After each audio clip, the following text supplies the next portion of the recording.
right, everybody. My next guest is a filmmaker, cartoonist, and writer.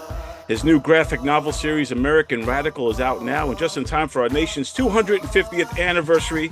It speaks of Ben Franklin and Samuel Adams' rise and the abuse and mistreatments that ultimately led to the Declaration of Independence. Here he is to tell us all about it, the one and only Dean Garris. Dean, what's up, man? Hey, Don. Thanks for having me on. Excited to be here. Dude, it's been a minute since the last time I've seen you. Yeah. It's got to be over 10 years or so, maybe more than that, huh? God, when you say it out loud, it really hurts the heart, doesn't it? Dude, we did a lot of good work together. We made a few films, a few movies. We did the Super Femmes. How dare you threaten to expose my shrine? Yes. The Session. Super Femmes. The Session was great. You were great in that. And then I know you understand. Scorpion, Vice City Shakedown. Scorpion was awesome. By the great Roger Paris. Yes, Roger Paris. Shout out if he's watching. I love that dude. You know what this means? It means I can shoot you and no one will give a fuck. Now where did your boss fly off to? Jesus Christ, man. All right, he took Lawrence and Katrina with him to Antigua. Yeah, man, I miss those days, and I'm here in New York now. I've been bounced around a little bit, but I miss that North Carolina film scene. You were a big part of it, so it's really cool to catch up with you and get to talk to you a little bit. Yeah, those were fun times, man. We had a lot of fun. We had a real what's the word I'm looking for? It's like a real camaraderie going on. Like we were really in the indie trenches. I tell people all the time out here in New York, because I'm kind of dabbling in the New York film scene, but like you said, the camaraderie was different there. It was I feel like we were all unified. Everybody was working on everybody else's projects, and there was a lot of, it was just a good time, man, and so much talent, both in front of the camera, behind the camera. It was just awesome, dude, and so many good films were made out of that thing, and like the 24-hour film festivals or 48-hour film festivals, all that kind of stuff. It was crazy times, man. Yeah, and everybody was so creative, man. We all had these ideas, and like you said, everyone was helping each other out. I remember being on the Canker Sores, doing a little acting. That's right. It was horrible. Make us a genius. Hey man, you guys looking for some drugs? Yeah, we are. Something to flush that creativity right out of you? Exactly, man. Exactly. You were great at Canker Source, man. You and Chris, man. Yeah, that was good times, dude. Yeah, me and Johnny G and the whole team were over there doing that film. That was good stuff. Yeah, the Canker Source. I want to bring them back. We'll see. Yeah. But yeah, you were like you were involved in the scene for a long time, even before I think it really hit. Like you were doing music videos like with Jason Adamo and short films, even like before I think you were ahead of the curve, so to speak, of that time period. Oh, you're too kind. Too kind. Do you still? I know now you're kind of energy is on the books now, which look awesome. We're definitely going to get into that because we're all gowned up and ready to rock with our patriotism here, with our American yes, sir. And but do you still write films or do films or produce them or direct? Not so much. I still do the wedding videos that that I was making a living doing for a while. That's kind of slowed down. The last short film I did was with Tanner Lagoska. Remember Tanner? Oh yeah, good old Tanner. Pasta Shout out Fingers. to Tanner. Yeah, Pasta Fingers. He was Pasta Fingers in Superfan. Pasta Fingers, that's me. Check. Great guy, great actor, and always fun to be around. Yeah, phenomenal acting coach. And me and him did a film that he wrote, and I kind of shot it. It was called The Portraits of Lillian Gray. That was in 2020. That was right before the lockdowns. That was the week before they were locking things down that we wrapped up filming on it. And wow. So, and then the film festivals, there was no festivals to send it to because everything was shut down. We didn't want to just put it on an online festival. So, dude, and unfortunately, COVID was such a weird time period. Just being locked down was so crazy, like you said, that especially in the early days when we all thought it was the end of times, man. Like, is this it? Is this over? And they shut everything down. They shut down all the films. They shut down, sporting events. Everything was. I mean, they had cardboard cutouts in the audience and all Yeah, that that craziness. But I think among that, it creative people like yourself, it forced them into a corner to outthink it, so to speak. Like, all right, what can I do now? Now that I can't go out there and make movies, or there's no actors, there's no film festivals. What can I do now? And that's what led so many people to, for some people, they were baking bread, learning how to fucking bake bread and stuff. They would, I should have been doing that. I might have a new career by now. they were like, yeah, and then others, they write the screenplay they were working on. And I believe that's where you got the bug to start doing these kind of illustrations and using a whole different medium to tell your stories.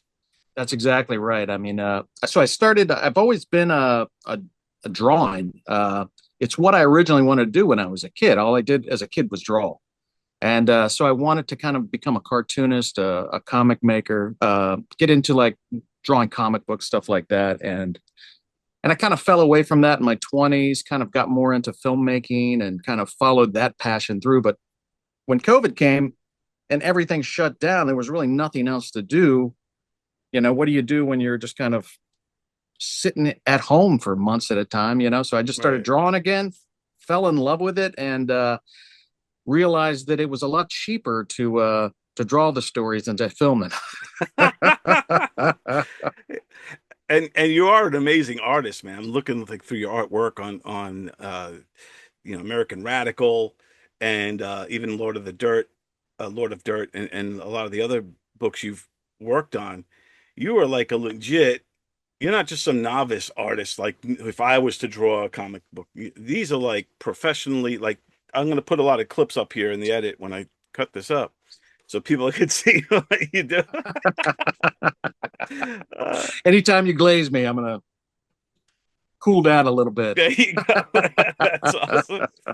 And well deserved, man. I'm telling you, the art itself is really, really big, and to do both. I mean, I know, from what I gather from the comic book world, you're either one or the other kind of thing. There's very few guys that are doing both, unless you're like Stan Lee or somebody back in the day, but writing the stories and illustrating them like that.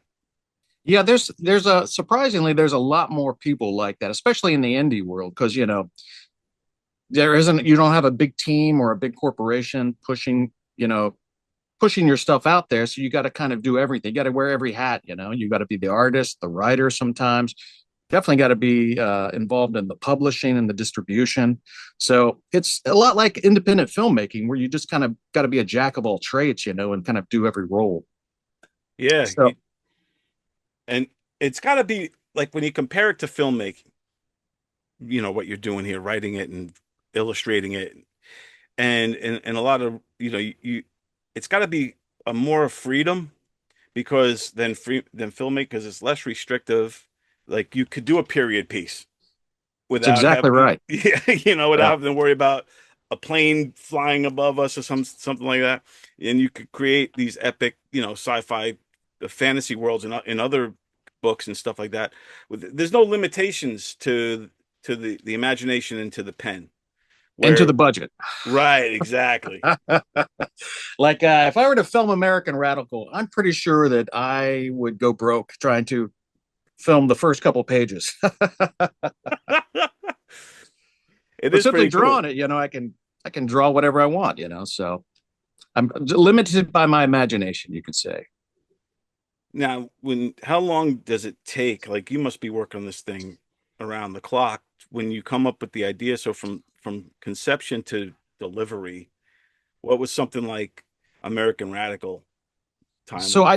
I've always wanted to do like a book about the American Revolution. It's just so fascinating, that these colonists basically just revolted against their own government and said, yeah, we're going to govern ourselves from now on. Completely radical idea for people at that time, So And you know, that was all born out of the Enlightenment era. But so this period has always been fascinating. So I started um, researching it around last year, around March or April of last year.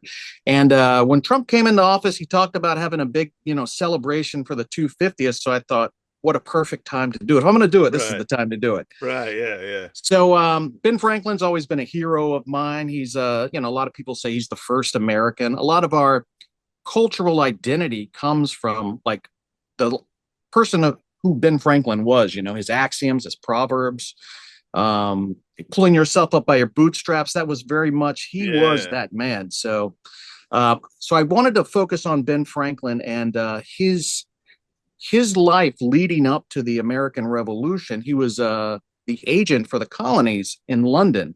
So he was tasked with kind of like smoothing over the relationship between the colonists and England. And so I was doing a lot of research into his life. And it's really fascinating because he goes from about 1764 to 1775. You know, he goes from being a tried and true British loyalist, thinks of himself as English. You Right. know, Yeah. he's 100% behind the British Empire to becoming like this radical revolutionary who's like, you know, we don't want anything to do with you anymore. So that turn is really fascinating. I don't see a lot of people like focusing on that. And a Right. lot of Like, people, they focus on like the war itself, and which is very fascinating. But like the lead up is where like a lot of the cultural memory that we have is from the Boston Massacre, the Boston Tea Party, no taxation without representation. right. You know, Patrick Henry's famous line about give me liberty or give me death. Like all of that is like building up to the crescendo of we're going to fight a war now. So that's really what the book is about. It follows Ben Franklin from about a 10-year period. And the secondary character in that is also this guy here who many people say is the architect of the revolution, Samuel Adams. Yeah. Fascinating guy. One of my favorite stories about Samuel Adams is that he was like, he couldn't keep a job. He couldn't, he's a failure at almost everything, but he had these grand political ideas. And he eventually gets a job as like a tax collector in Boston. And he was so bad at it, he didn't collect any taxes. And the British authorities were just like furious with him. But all those citizens kept voting him back into office because he never collected any taxes. I They eventually had to just like, they had to come in and just fire him and get rid of him. tell you, guys like Samuel Adams and Ben Franklin and all those guys. I think another thing that's often overlooked or really just not, I guess, embedded as big is what they were putting on the line to do that, to have this revolution. They were putting everything on the line. They would have been hung, killed. Like what Ben Franklin had a quote about that, something about We'll all hang together or we'll all hang separately. right, yes, Yeah. exactly.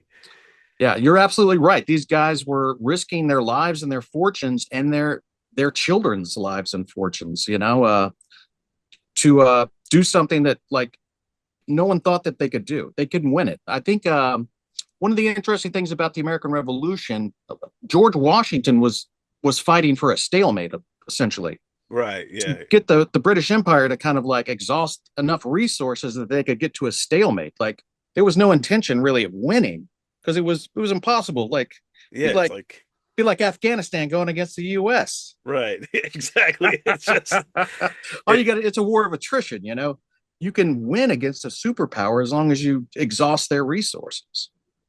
So and the and founders figured this out and was like started doing that. So it's yeah, and I love that you're kind of going back to the beginning of why, and it wasn't just with the Boston Tea Party, it led up to that, like you said, like the Stamp Act and things like that, and just a number of just abuses and things, and you know, you have a whole list here: the Currency Act of 1764, the Stamp Act of 1765, the formation of the Sons of Liberty, which is super cool.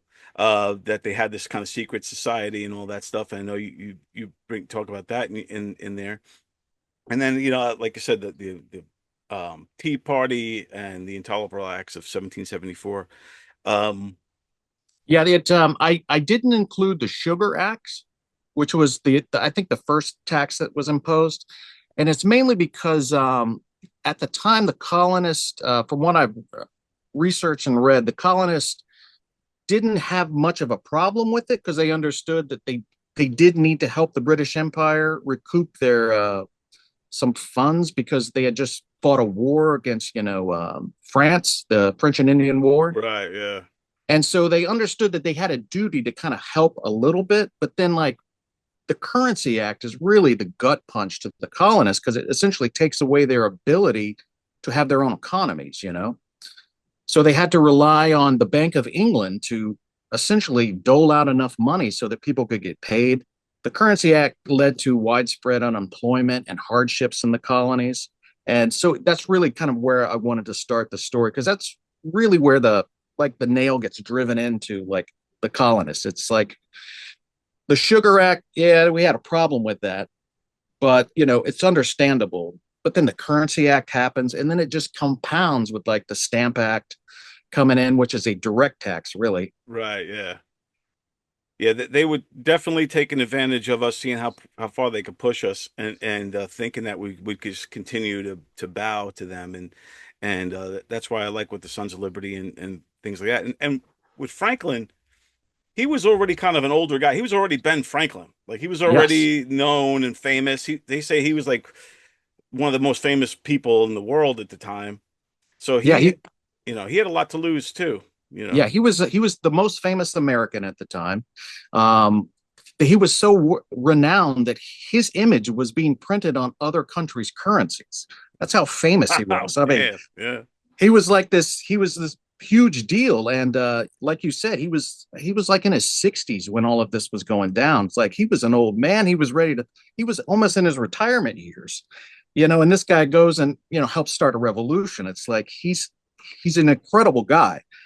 Like, and he was an indentured servant to his brother for 9 years when he was starting. He's a Oh, yeah. runaway. Like, he had 2 formal years of education. That's it. And he just he's a Yes. fascinating. His entire life is fascinating. But yeah, he had a lot to lose. His reputation got shredded when he was in London over this, and Oh, so he's yeah. trying to keep the British Empire together and trying to help the colonists, and all of that is in this book. When Franklin went to England, like you said, kind of as a dignitary or whatever, and they kind of humiliated him. They belittled everything, all of his achievements, um, and just made fun of him and stuff from the pulpit there. And it really wounded him, from what I Mm. read. It really bothered Franklin, kind of, that his legacy was laughed at like that. Yeah, he thought of himself as British, like most of the colonists. They thought of Right. themselves as British, and the treatment he got was as somebody who was a foreigner, somebody who Yeah. didn't belong, somebody who was lesser than. Right. Yeah, because he would And live in England for long periods of time too, right? He would go back and forth. yeah, I think he spent a total. He was there 2 different times, but I think a total of 17 years he was there. Wow. So Damn. he was there a long time, and he was, rubbing shoulders with people like David Hume and some of the other folks. I think Lord Chatham, William Pitt, I believe. So he had connections, and he was well respected, and like all of that just like tanked as soon as the colonists. So to him, it's like, hey, you guys are ruining this thing I got going on here. But he understood the greater good of what needed to happen. Yeah, true indeed. And his son too. Franklin had a son who was like, what was he, the governor of New Jersey. New Jersey, and he stayed. He never went with the America. He fought for England, or he stayed England loyalist, didn't he? Or am I Yeah, wrong? yeah, he remained a British loyalist, and he and his son never reconciled.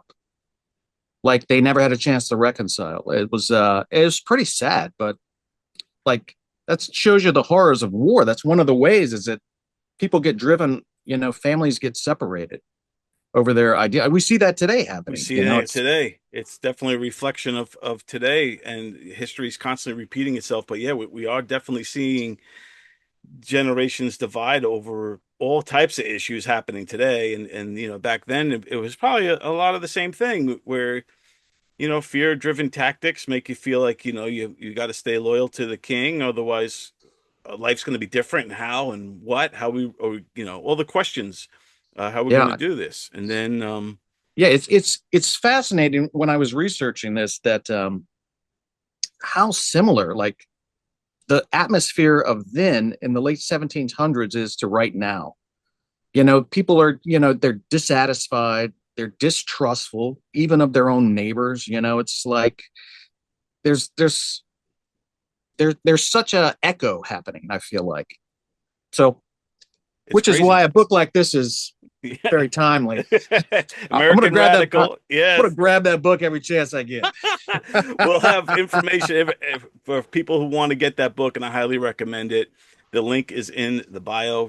Check it out, and click on it and get a copy.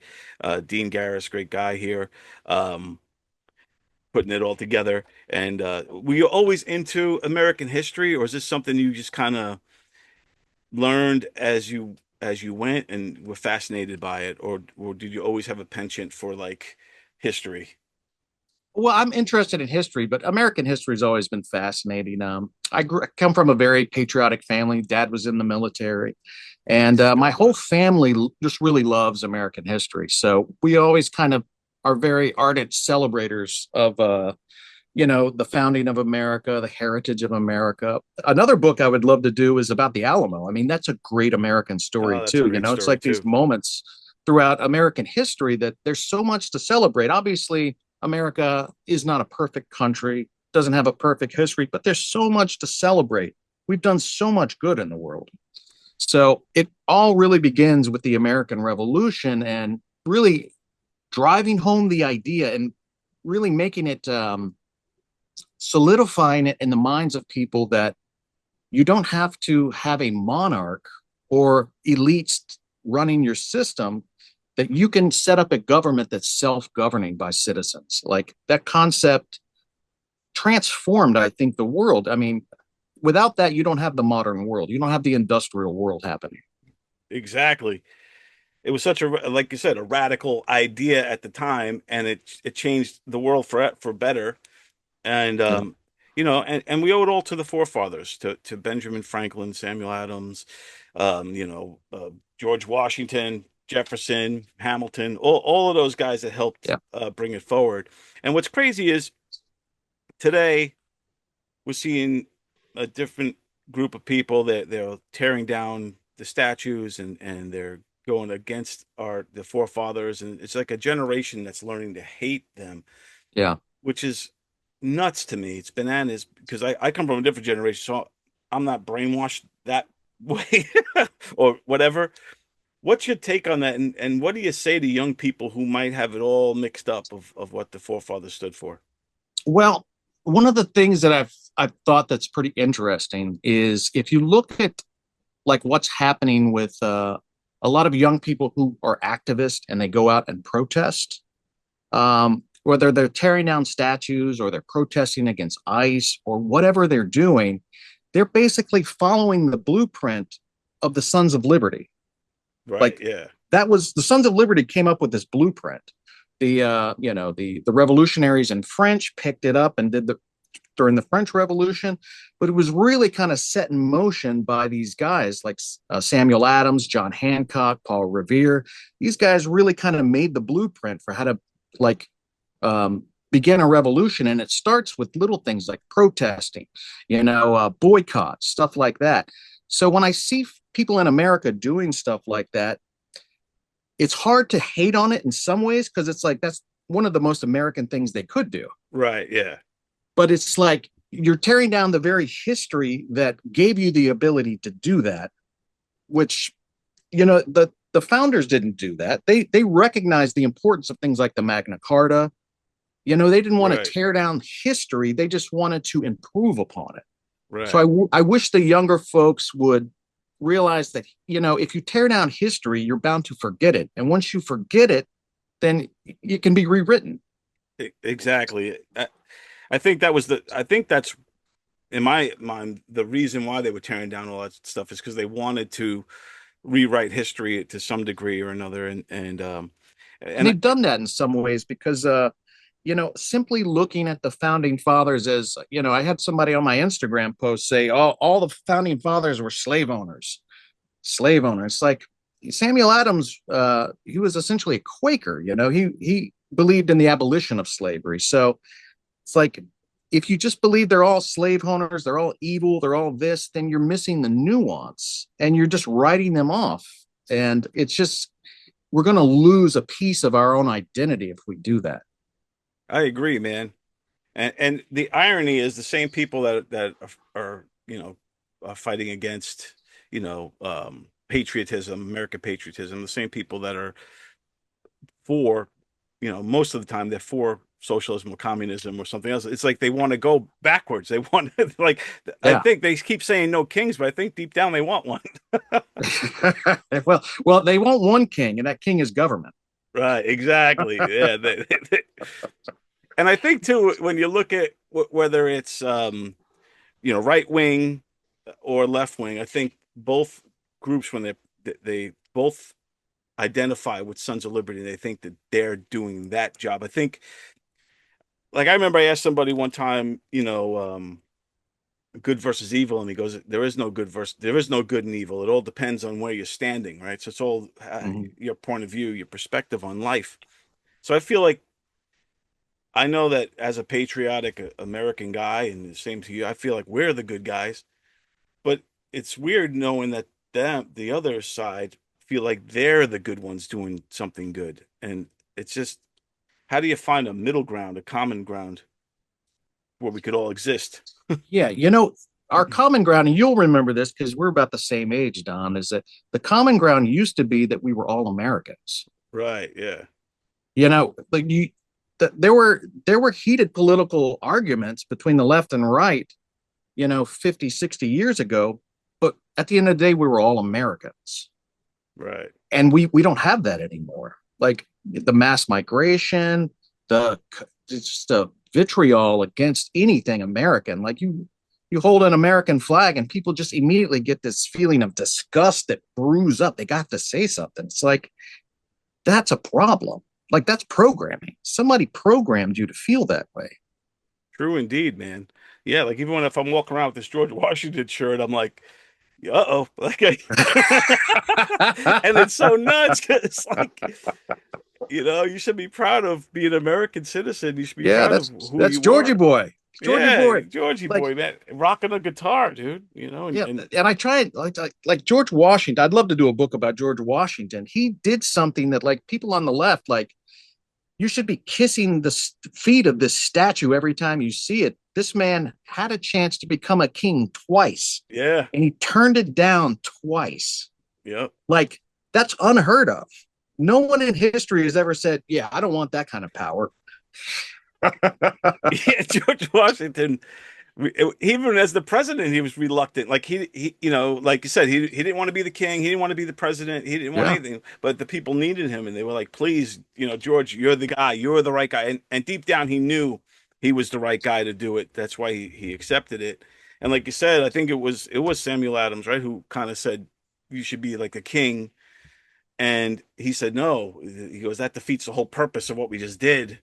We can't have a king. And then he even termed the phrase Mr. President, so like, it's people forget about all that kind of history. They just want to know one thing, slave owner, this and that, even though with George Washington, yes, it was when he was not dying or dead, but he left in his will, he freed his slaves. So, yeah, I mean, if you go back and look at, like, the actual writing of the founders, like, aside from the founders that came from, like, your South Carolina or even North Carolina or something like that, most of the founders were pretty conflicted over this. They agreed that there was hypocrisy, that all men are created equal, and that they weren't living up to that. They understood that, but right. You have to.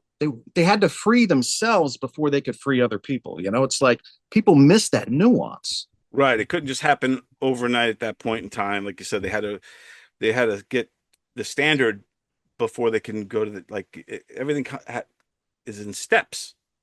It would have been, I think, crazy, in a sense, to have done everything in one shot. it would have been difficult. The southern states definitely would have sided with the British at that point, and it would just crush the revolution right there. They had to keep the colonies together, and the only way to do that was to table that issue for another time. Right. You know, it's history isn't like you were saying, good guy, bad guy. History is messy, and it's gray. It's a gray area all the time. It's very, very gray, and that's the thing too. I wish people could understand that yeah, there's the greater good, and then there's the gray of all kinds of things that go on to get to that greater good, and obviously we're imperfect. There's a lot of things that the country, there was the woulda, coulda, shouldas, but there's also how else are you going to do it? Yeah, exactly. It's like it's easy. You can criticize something in the past because you got 2020 vision, but when you're in the muck of it all, it's like you just try and get the best outcome you can in the moment. Right. And the fact that these guys were able to create a new country where the possibility of freeing everybody was on the table is pretty monumental. Yeah. And the fact that they managed to get all 13 colonies to stand together and unite. And, because that was not an easy thing to do either. And even, the whole process of writing the Declaration of Independence, the whole process of everything was so long and, just grueling because the disagreements here and there and this and that. They had to come to terms with things. And there was different sides. You had your left and your right then too. And everybody had to come to terms to make this perfect document. Yeah. And like you said earlier, these guys were essentially signing their death warrant. Yeah. I mean, it's like we either got to make this happen or, we pick out our tombstones because like there's no middle ground in the decision that they made. It's pretty ballsy. It takes a lot of courage. That's why through my life, John Hancock, I love that dude because him writing his name so big was the middle finger. And it doesn't get more American than that. He's like, yeah. This is me. This is me, motherfucker. John Hancock. Boom. He's like, what? That's the most American shit. Yeah. One of the stories about that is he signed it so big because he wanted the king to see it all the way over in England or something like that.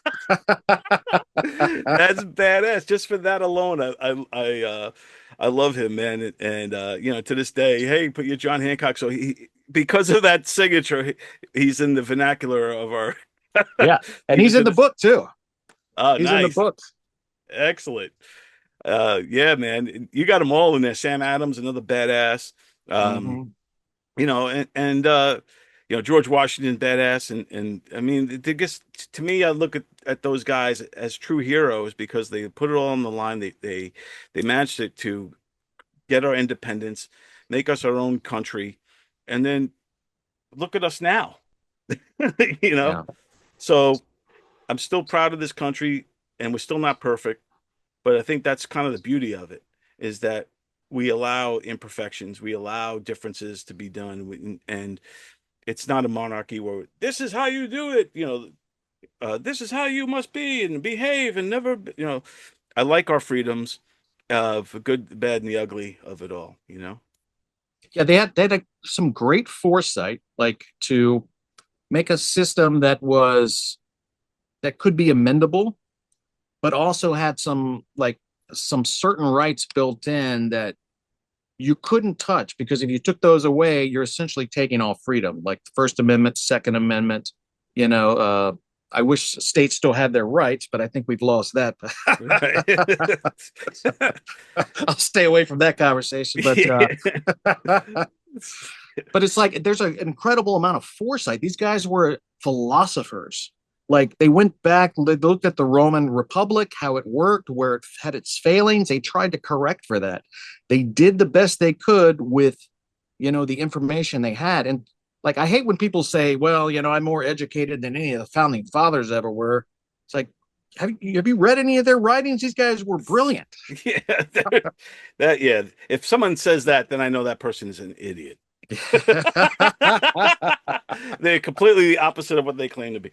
Yeah, there's no doubt that the forefathers we're all brilliant-minded people and like truly, heroes of not only of the country, but like they set a standard that we still hold to this day, 250 years later.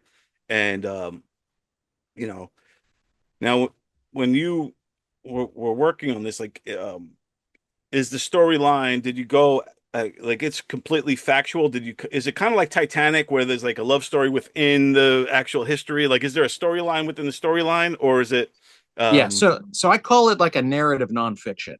So it is historically accurate, like bullet points right. that are going through the history. And I have this technique I use here. I'll show you real quick. I have this little technique in the book I use where I Like, kind of delineate when we're moving through history a little fast because I kind of list out the different acts that were being handed down to the colonies. But there is some narrative like drama happening where I'm kind of trying to paraphrase the sentiments of the founders. I don't know what conversations Ben Franklin always had with his wife back in the colonies.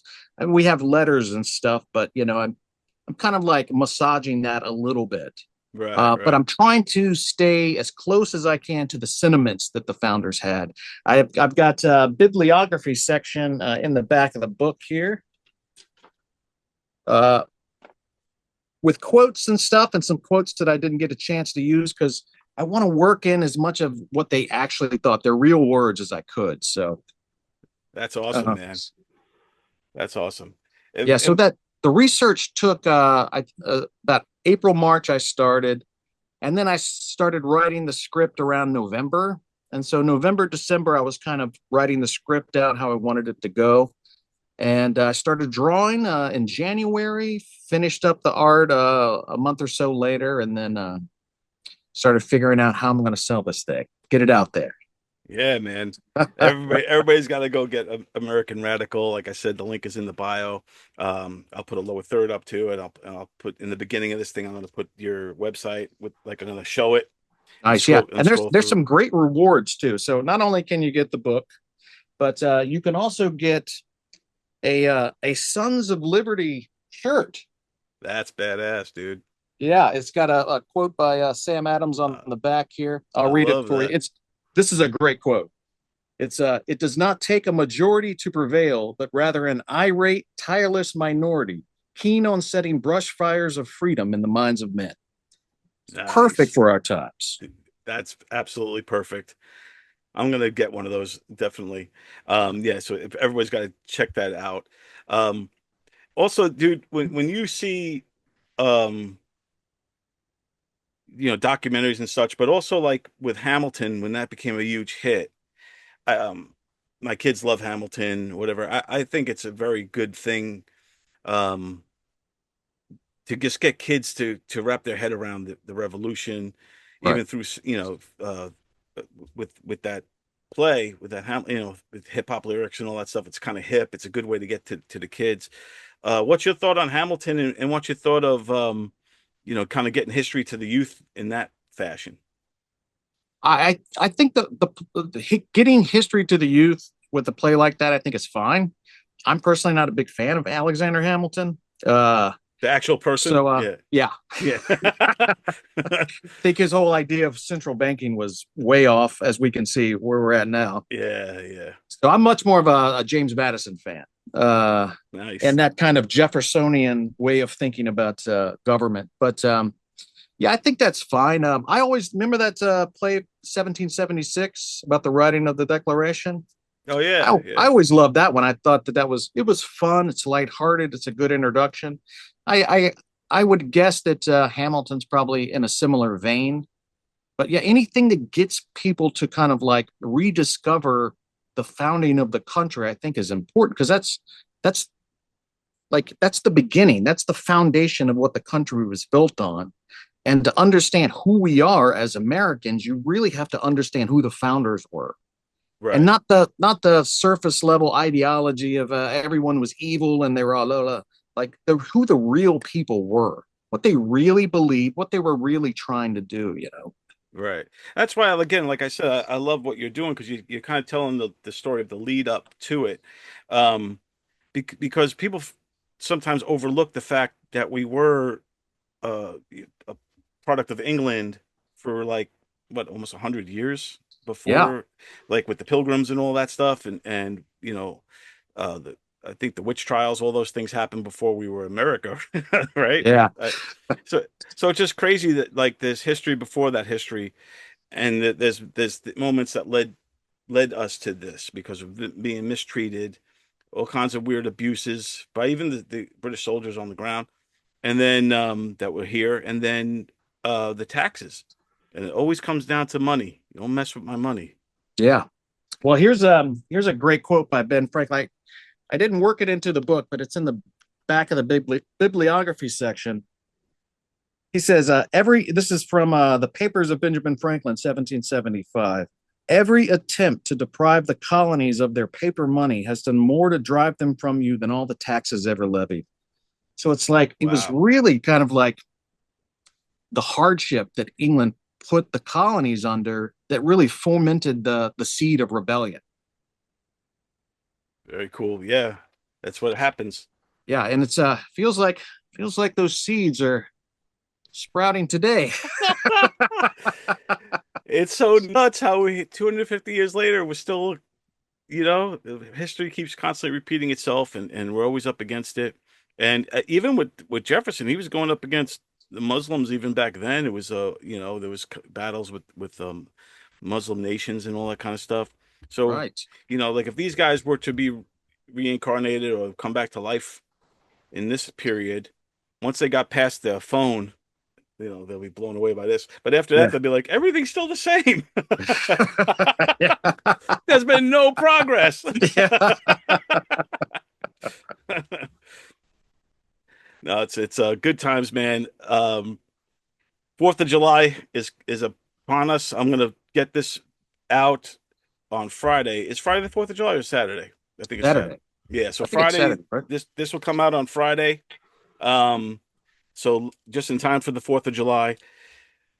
Everybody's got to get this book because I think not only is it a cool way to learn, like I was talking about Hamilton and all these in 1776, all these other type of cool things. Like, and another cool one too that I liked was the John Adams docu-series with The miniseries. with Yeah. Giamatti. Yeah, that Yeah. was, He was so good at that. dude, he was great. And people should watch this stuff, and they should care about all these films. And Ken Burns just put out a really great documentary about the revolutionary period of coming to and the birth of our country. So I think your comic book is a great way to get this, not only for yourself as an adult to read it and enjoy it, but also to get the youth and kids kind of wrapped around it, where they could see these guys as heroes, like Sam Adams, Benjamin Franklin, man. Yeah, and you can kind of understand that they weren't like these privileged like rich people who just decided yeah, I'm tired of doing what you say. I want to do what I say. They were really put upon. They really had their livelihoods being taken away from them, act by act. And, they really had no choice. It's the story of, are you going to do something or are you going to stand by and let it happen? And these men did something. And we need to be reminded of that as Americans, that, sometimes you have to do something. You can't just post online, so.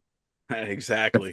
Because, and you look at the soldiers, like George Washington when they did fight, these guys were depleted, man. They had no rations. They hardly had uniforms. Some guys were barefoot. It was Yeah. cold. The temperatures were awful. Like, and these guys still had the spirit to move forward, man. Guys were dying left and right. He had a very small army, but he outthought them, on Christmas Eve when he, crossed over the Delaware and to surprise attack the British while they were sleeping in Christmas. And to me, that's the spirit of America right there in a nutshell. Here we are down to the end here, man. Like it's do or die, literally. It's and We need that spirit to be rekindled. yes. And I think it is in a lot of ways, but I feel too that a lot of times um conservative people just prefer to be quiet, and until they're pushed to too far, then Yeah. they're going to come out And that's really what the colonists were like too, because there were lots of them that didn't want a conflict. They just wanted to stay out of it. They were okay with the more taxes. They just didn't, because they had just come out of a war themselves, the French and Indian War. And but like the book highlights is that sometimes you just get pushed and pushed and pushed to a point where you have to take a stand. Like there is no, I'm going to let somebody else do this. It's, I got to do this myself.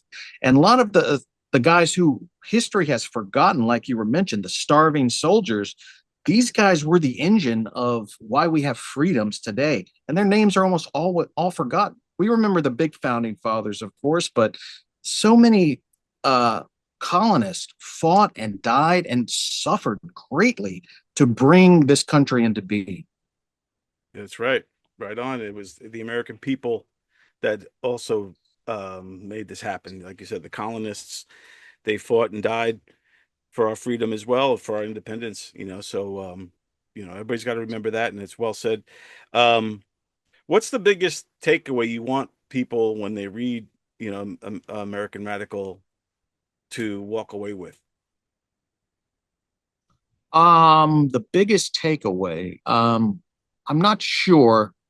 Well, I want them to enjoy the book, but I think if you read the book, what I think you will see is that whether you're on the right or the left of the American politics of today, you're going to see that both of these are identities of America. Like if the right and left could come together, it would be powerful. It would be hot. So I want people to realize that, like, the way that the left is and the way that the right is, they're both aspects of the American identity. We need to rejoin those together.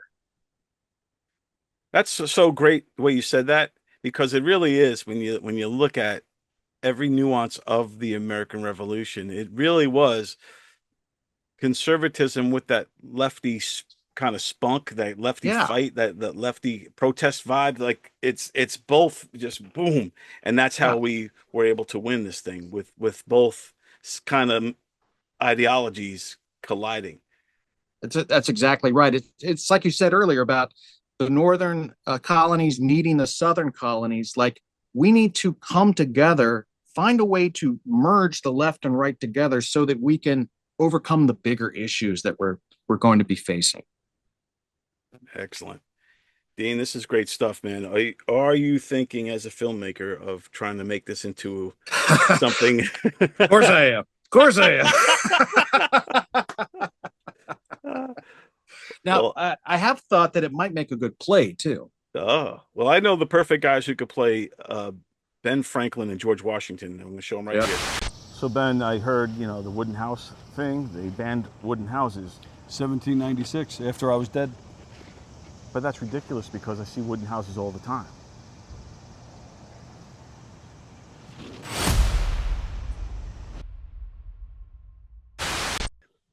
Yes, I agree, Don. They would be perfect. All right, let's do it now. I think, a stage play might be easier on the budget to pull off. Yeah. But man, if you could like sell the script and make it happen on a bigger budget, like or something like that, or get a production company to buy in and let you at the reins direct it or whatever, I think that could be a sensational film to tell the story, because it hasn't, to my knowledge, it's been touched upon before, but it hasn't really been told, the story, the lead up to the revolution. Yeah, that's what was interesting to me, is that it's such an important part of the story of the revolution. Like what drove the colonists to go from loyalists to radical revolutionaries? Like, so I think it's important for us to remember what pushed them over the edge. Excellent. Well, Dean, I appreciate this, man. It's been great seeing you again, buddy. It's been Yeah, too you long. too, buddy. We have to do another podcast. It was a lot of fun, man. We definitely got to get you back on, man. I would love it. We got a lot we could talk about for sure, man, because you rock, dude. And you look great, man. I look like I've aged. You look the same. Oh, please. Yeah, good stuff, man. I'm still bald up here. Well, tell everybody real quick before I let you go where they can find you, follow you, get the book, and all that stuff. Yeah, my website is Dean, Dean Garris, Garris.com /launch, LAUNCH. That's my website. But if you go to my X page or my Instagram page, there's a link to the American Radical Campaign. The American Radical Campaign is running until the end of July. You can get the book, T-shirt. This fan is part of the swag that you'll get. Nice. So the more people I can do, the more people who join the campaign, the higher chance that there is that I can do the sequel, which would be American Rebel, which would follow George Washington and the Patriots fighting. Yes, sir. Yeah, we gotta make that. We gotta make that happen. Super cool, Dean. I love what you're doing, man. You're a true patriot, true American. Thank you, brother. And, on the 250th anniversary, man, it's been an honor, my friend. Thank you, sir. Thanks for having me on, Don. Thanks, brother. Dean Garris, everybody. Hold on a second. How do I shut this off?